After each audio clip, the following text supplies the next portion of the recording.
Hey guys, today's Sunday, and that means hot and fresh off the press. I'm gonna be talking about 5 stories that caught my eye in the news this past week. That's how things go down here on Sundays on Ash's Anomaly, for those that are new to the show or need an update. So, the UN is pressuring North Korea, finally, to do something about their resistance against essentially following the rules.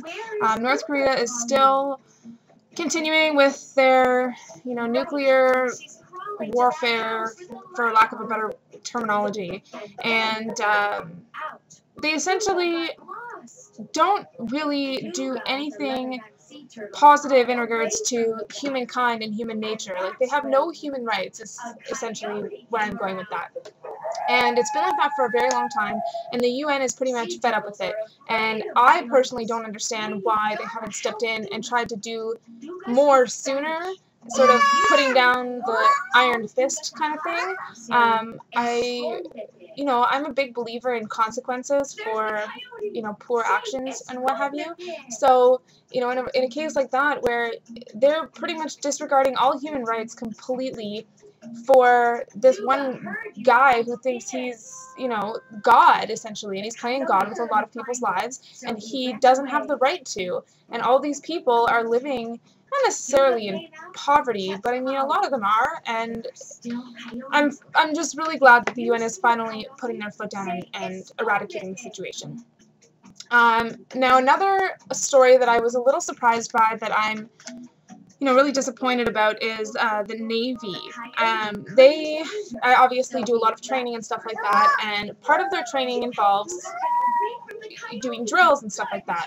So when they go out to sea to do these drills, it never dawned on me that they're putting a lot of animals' lives at risk, and just kind of ecology in general. So this particular plan that they have for this year, I guess, has a lot of environmentalists going bonkers, because it's going to be putting a lot of wildlife at risk, and I guess more so than in previous years. So they don't want to approve it for that reason, and they're trying to find a solution to sort of make both parties happy.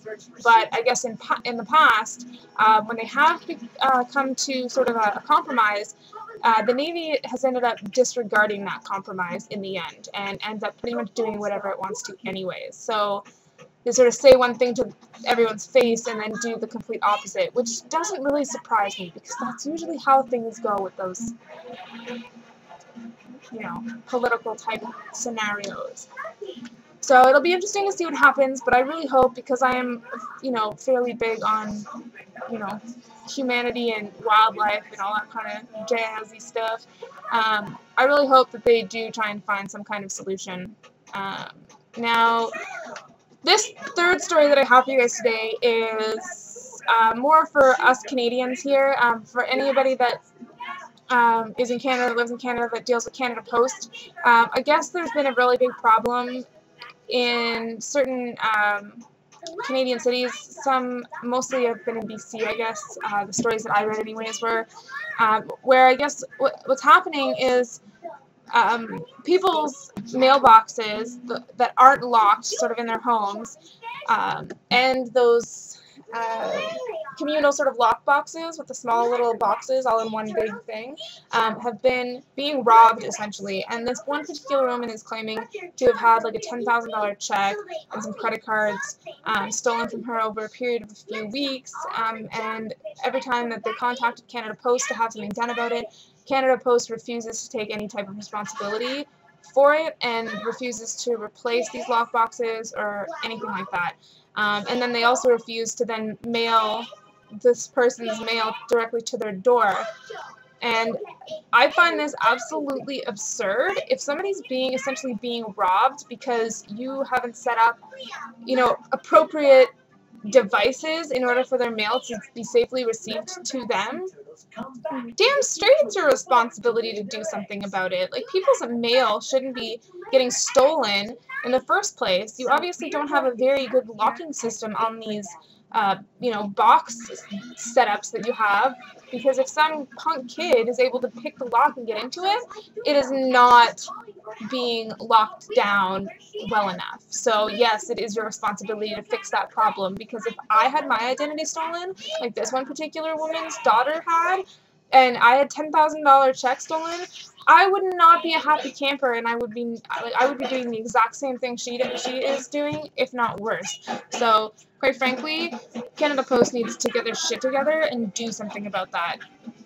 Now, this fourth story, again, really, really surprising to me that this transpired the way that it did. I guess there were some hostages that were taken, I believe it was Italy. The hostages are from India or something along those lines, and anyhow, Italy's been stating, because I guess they were, there was some theories that they were brought to Italy or something along those lines. I only read part of this morning, and I'm not really familiar with the whole story, so excuse me if some of the details are a little shady on my end. But essentially, Italy was saying that these hostages are dead, and the reason why they have this, or they came to this conclusion, was that they heard from other people and good sources apparently that these hostages are in fact dead. Don't look for the bodies or anything. Don't state that you're going to continue to search until you found the bodies. Don't, disclose anything along those lines. Just make a statement saying, oh, well, we've done our research and our reliable sources say that they're dead.